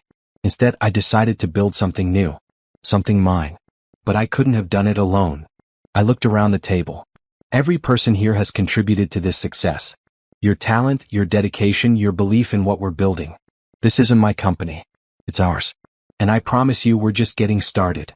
The toast was enthusiastic, and I sat down feeling like I'd finally found where I belonged. That night, alone in my brownstone, I poured a glass of wine and sat on my back patio. The garden I'd redesigned bloomed with late-season flowers, and string lights created a warm ambience. I thought about the woman I'd been, driving to that lake house with lobster tails and false hope. About the woman I'd become, confident and successful and genuinely happy. The journey between those two versions of myself had been painful, but it had also been necessary. Brett's betrayal had been the catalyst, but my response had been the real transformation. I could have crumbled. Could have let the divorce defeat me. Instead, I'd chosen to rebuild, to grow, to become someone better. And in doing so, I discovered something crucial. I didn't need someone else to complete me or validate my worth. I was enough all by myself. The victory wasn't just financial, though the settlement had been substantial. It wasn't just professional, though my business was booming. The real victory was internal. It was knowing I could face the worst and come out stronger. It was trusting my own instincts. It was refusing to settle for less than I deserved ever again. Brett had given me 6 years of lies. But in destroying those lies, I'd found the truth of who I really was. And that truth was spectacular. 9 months after the divorce, I celebrated my 33rd birthday in Paris. Alone, by choice, fulfilling a promise I'd made to myself months earlier. Brett had never wanted to travel to Europe. Too many business obligations, he'd always said. Too busy, wrong timing, maybe someday. I'd stopped asking eventually, accepting that someday meant never. Now I stood at the top of the Eiffel Tower at sunset, watching the city turn golden below me, and felt absolutely no regret about being here without him. In fact, being alone made it better. No one to rush me, no one to dismiss my excitement, no one to make everything about their schedule. I spent 5 days in Paris sketching architecture, visiting museums, eating incredible food, and remembering what it felt like to simply exist for myself. No business calls, no client meetings, no responsibilities except deciding which arrondissement to explore next. On my last evening, I sat at a cafe near Notre Dame with a notebook full of design inspiration and a heart full of contentment. A text came through from Simone. "How's Paris treating you?" "It's perfect. Exactly what I needed." "Good. Hurry home though. We have 3 new project proposals waiting for you." I smiled. It was nice to be wanted, to have built something that continued thriving even when I stepped away for a bit. The flight home gave me time to think about where I was and where I wanted to go next. Professionally, the business was exceeding projections. We'd need to hire more staff soon to keep up with demand. Personally, I'd started dating again, nothing serious yet, but I was at least open to the possibility. What surprised me most was how little I thought about Brett anymore. He'd been such a central figure in my life for 6 years, and then such a consuming presence during the divorce. Now he was just gone. Not from existence, he was serving his sentence somewhere in the federal system. But gone from my thoughts, my concerns, my life. Sometimes I wondered if I should feel guilty about how completely I'd moved on. But mostly I just felt grateful. Landing back in the city felt like coming home in a way that our brownstone had never felt during my marriage. This was my city now, my space, my territory. I'd built something here that was entirely mine. The office welcomed me back with banners and cake, a surprise party Simone had clearly orchestrated. I was touched by the gesture and the genuine happiness on everyone's faces. "Okay," I said after cutting the cake. "What did I miss?" We spent 2 hours catching up. The Hugh Bannister project was progressing beautifully. 2 new residential clients had signed contracts. And there was interest from a luxury hotel chain about designing their new flagship property. "That last one is huge," Simone said. "Like, make or break the entire trajectory of the company huge. They want to meet next week." I looked at our team, this group of talented people who'd taken a chance on a startup. "Then let's make sure we're ready to impress them." The hotel chain meeting went better than expected. They'd seen the Riverside renovation and wanted something similar for their new downtown location. By the end of the presentation, we had a preliminary agreement and a timeline that would keep us busy for the next 18 months. Walking out of that meeting, I felt like I was floating. This was what success felt like. Not the reflected glory of being married to someone successful, but the earned achievement of building something yourself. That evening, I had dinner with Patricia. She'd aged a bit over the past year, the stress of Brett's situation taking its toll. But she was still sharp and elegant, still the woman who'd stood by me when her own son was the problem. "I'm thinking of selling the family estate," she said over salad. "It's too big for just me and the memories aren't all pleasant." "Where will you go?" "I've been looking at condos downtown. Something modern and manageable. Perhaps you could help me design it." "I'd be honored." We spent dinner discussing her vision for a new home. Clean lines, lots of light, space for her art collection, but not so much space that she felt lost. It was the kind of project I loved, personal and meaningful. As we were leaving, Patricia grabbed my hand. "You know, when Brett first brought you home, I saw something special in you. A brightness, a potential. I watched that dim over the years of your marriage and it broke my heart." "Patricia, let me finish. Watching you now, seeing what you've built, how you've reclaimed yourself, it's been one of the joys of this difficult year. You've become exactly who you were always meant to be." I hugged her tightly, blinking back tears. "Thank you for never giving up on me. Never thank someone for seeing your worth, dear. That's the bare minimum." The next few months flew by in a blur of projects and proposals. The hotel chain contract was officially signed. Patricia's condo design started taking shape. Hugh Bannister's headquarters building broke ground. I hired 4 more staff members, including a project manager who took over the administrative work I'd been doing myself. That freed me up to focus on design, the part of the job I actually loved. One Saturday afternoon, I was at the office working on concept sketches when someone knocked on the door. I looked up to see a man about my age, well-dressed, holding a portfolio. "I'm sorry to drop by unannounced," he said. "I'm James Crawford. I own the building 2 doors down and I'm renovating it into artist studios. Multiple people recommended your firm. Come in. Tell me about your project." We spent 2 hours discussing his vision. James had been a corporate lawyer who'd quit to pursue his passion for supporting emerging artists. The building renovation was his way of creating affordable studio space in a city where artists were being priced out. His enthusiasm was infectious, and the project aligned with my own values about accessible creativity. By the time he left, I'd agreed to take on the job at a significantly reduced rate. "You're too generous," Simone said when I told her about it later. "Maybe. But some projects are about more than money. They're about legacy and contribution." Spoken like someone who's financially secure enough to be philosophical about it. She was right, and I was grateful for that security. The divorce settlement meant I never had to worry about money again. But more importantly, my business was successful enough to support itself and then some. I could afford to occasionally take on projects because they mattered, not just because they paid well. As fall turned to winter, I found myself reflecting on how much had changed in just over a year.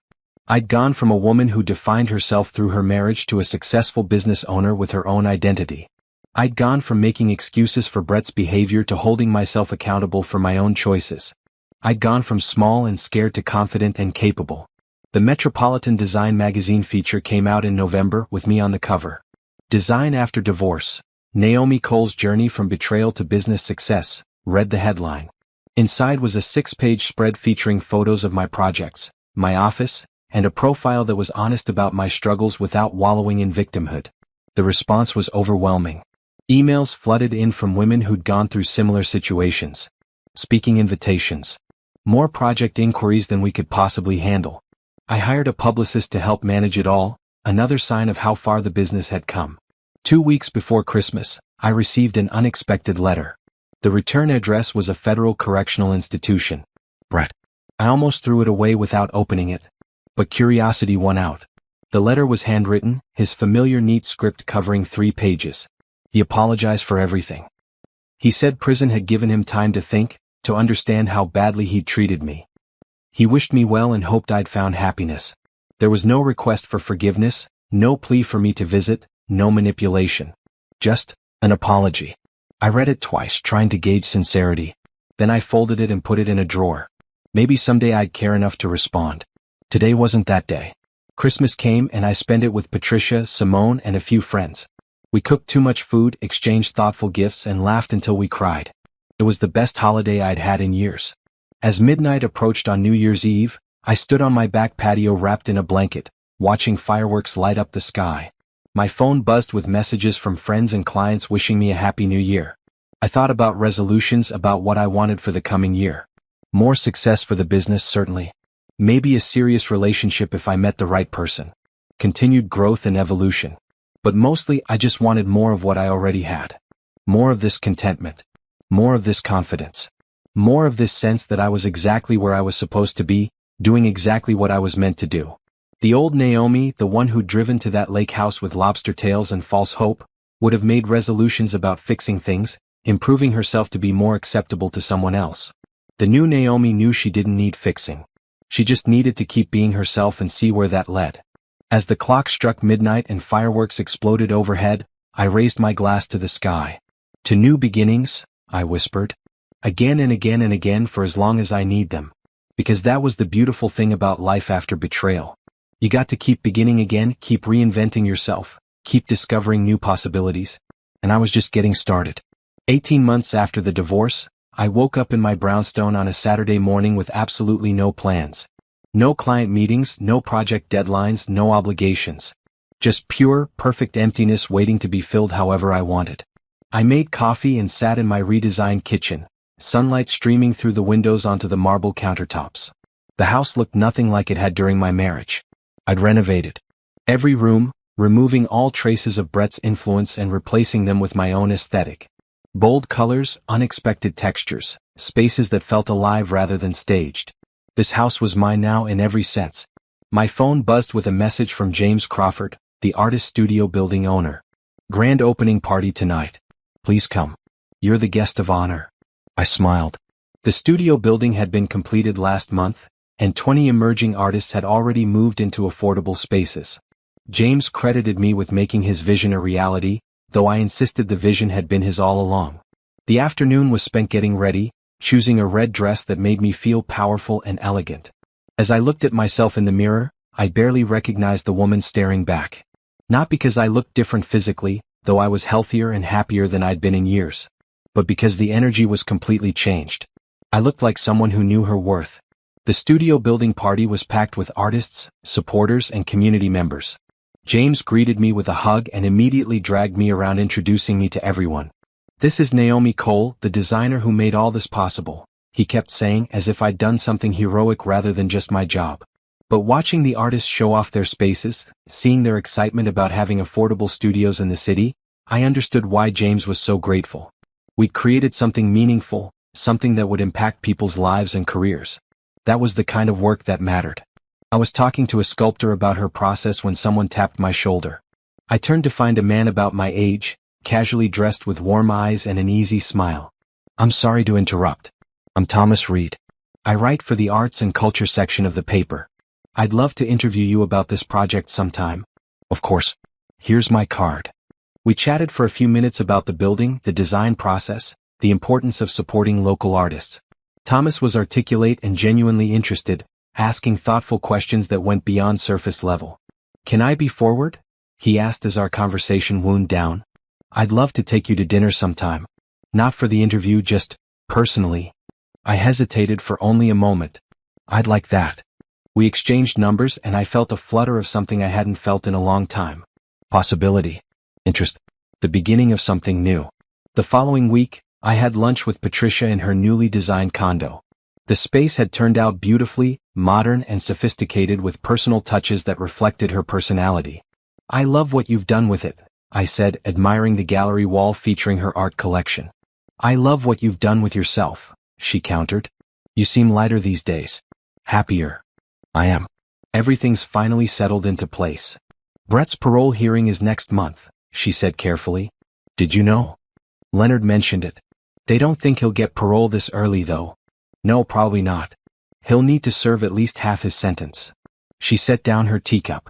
"Have you thought about what you'll do if he's eventually released?" "Nothing. He's not my problem anymore. Whatever life he builds after prison, I hope it's better than the one he destroyed. But I won't be part of it either way." Patricia nodded approvingly. "Good. Some people deserve second chances. But not in your life." That evening I had my first date with Thomas. Dinner at a cozy Italian restaurant, conversation that flowed easily, laughter that felt natural. He told me about his work as a journalist, his passion for covering local arts and culture. I told him about building my business, about the joy of design work that mattered. "You seem really content," he observed over dessert. "Like someone who's figured out what they want." "I have. It took a while, but I got there." "Can I ask about your ex?" "I know who he is, obviously. Everyone does." I appreciated his directness. "What do you want to know?" "Whether you're over it." "Because I'm interested in you, but I'm not interested in being a rebound or a distraction from something unfinished." "I'm completely over it. He's serving a 10-year sentence and honestly I barely think about him anymore. My life now is so far removed from that marriage that it feels like someone else's past." Thomas smiled. "Good. Because I'd really like to see where this goes." Over the next few months, Thomas and I fell into an easy relationship. No rush, no pressure, just two people enjoying each other's company. He came to my office openings and client celebrations. I went to his book readings and journalism award ceremonies. We traveled together, ate amazing meals, talked about everything and nothing. It felt healthy in a way my marriage never had. Equal. Balanced. Two whole people choosing to share their lives rather than one person trying to complete themselves through another. Spring arrived and with it came a major milestone for Naomi Cole Design. We'd been in business for 2 full years and had completed over 50 projects. Revenue had tripled. Staff had grown to 15 people. We were profitable, established, successful by every metric. Simone and I celebrated by taking the team to a fancy restaurant, the kind of place we couldn't have afforded 2 years ago. Speech. Someone called and I stood with my glass raised. 2 years ago I was starting over from nothing. Scared, uncertain, questioning everything. I could have played it safe. Could have taken a corporate job somewhere. But instead I took a risk on myself. And you all took a risk on me. I looked around at the faces gathered around the table. Every person here has contributed to making Naomi Cole Design what it is. Your talent, your dedication, your belief in what we're building together. This success belongs to all of us. And I promise you we're going to keep pushing boundaries, taking on meaningful projects, and building something we're all proud of. The toast was enthusiastic and I sat down feeling overwhelmed with gratitude and pride. That night, lying in bed with Thomas, I thought about how much my life had changed. 2 years ago I'd been someone's wife. Now I was someone in my own right. A successful business owner. A confident woman. Someone who knew her worth and wouldn't settle for less. "What are you thinking about?" Thomas asked sleepily. "How different everything is now." "Better different?" "So much better." Summer brought news that Brett's parole hearing had been denied. He'd serve at least another 3 years. Part of me felt satisfaction at that, though I tried not to. Revenge wasn't healthy, Leonard had told me. But accountability was important. I didn't dwell on it. Brett was a chapter in my past, not a character in my present. Instead, I focused on what was ahead. A major conference keynote speech about business resilience. A book proposal from a publisher interested in my story. Discussions about opening a second office location to handle our growing client base. Thomas and I moved in together that fall, buying a new place neither of us had history with. We designed it together, his love of vintage pieces mixing with my modern aesthetic to create something uniquely ours. One evening, as we were unpacking boxes in our new home, I found myself thinking about the woman I'd been. The one who'd made herself smaller to fit someone else's expectations. The one who'd ignored red flags and made excuses. "You're quiet," Thomas observed. "Just thinking about how far I've come." From what? From being someone who defined herself through her relationship. Who thought she needed a husband to be complete. Who was so desperate to believe her marriage was fine that she ignored all evidence to the contrary. Thomas set down the box he was holding and pulled me close. "That woman doesn't exist anymore." "No," I agreed. "She doesn't. And I'm grateful for that." As the second anniversary of the divorce approached, I decided to do something symbolic. I sold the engagement ring Brett had given me, the one I'd kept in a drawer not sure what to do with it. The jeweler gave me a fair price, and I immediately donated the money to a women's shelter. Let something good come from that broken promise. Patricia called that evening. "I heard you sold the ring. How did you?" "Small social circles, dear. I think it's wonderful. That ring represented something that no longer exists. Better to transform it into something helpful." "How are you doing?" I asked. "Really? Well. Adjusted to my new place, enjoying my independence. Brett writes me occasionally from prison. I respond because I'm his mother, but I don't pretend to condone what he did. That must be difficult." "It is what it is. You can love someone and still hold them accountable. I'm learning that lesson late in life, but better late than never." After we hung up, I sat on my couch in the home I shared with Thomas, thinking about accountability and growth and second chances. Brett would eventually get out of prison. He'd have the opportunity to rebuild his life, to become someone better. I hoped he would. Not for my sake, but for his own and for everyone who would interact with him in the future. But whether he did or didn't wasn't my concern anymore. I'd moved so far past that chapter that his story and mine no longer intersected. My story was about building something from ruins. About discovering strength I didn't know I had. About refusing to let betrayal define me or diminish me. And that story was still being written, with chapters yet to come that I could barely imagine. The year ended with a celebratory dinner, just Thomas and me, toasting to another year of growth and possibility. "To new beginnings," I said, raising my glass. "To the life you've built," Thomas countered. "And to all the adventures still ahead." As midnight approached and another year began, I felt completely at peace. Not because everything was perfect, but because I'd learned that perfect wasn't the goal. The goal was authentic. Real. Mine. I'd spent years being someone's wife, playing a role, fitting myself into spaces that weren't designed for me. Now I was finally just Naomi. Designer. Business owner. Partner. Friend. Whole person. And that was more than enough. 3 years after finding Brett at the lake house with Candace, I attended a business awards ceremony. Naomi Cole Design had been nominated for Emerging Business of the Year, competing against companies that had been around much longer. I didn't expect to win. When they called my name, I was so shocked I almost didn't move. Simone had to push me toward the stage. Standing at the podium, looking out at hundreds of business professionals, I felt a surge of emotion that threatened to overwhelm me. 3 years ago, I began, my voice steadier than I felt. I was starting over from nothing. I just left a marriage that nearly destroyed me. I had no business plan, minimal savings, and more fear than confidence. But I had something else. Determination to build a life that was mine. Not borrowed, not reflected, not dependent on anyone else's success. Mine. I paused, looking at the faces in the audience. This award isn't just for me.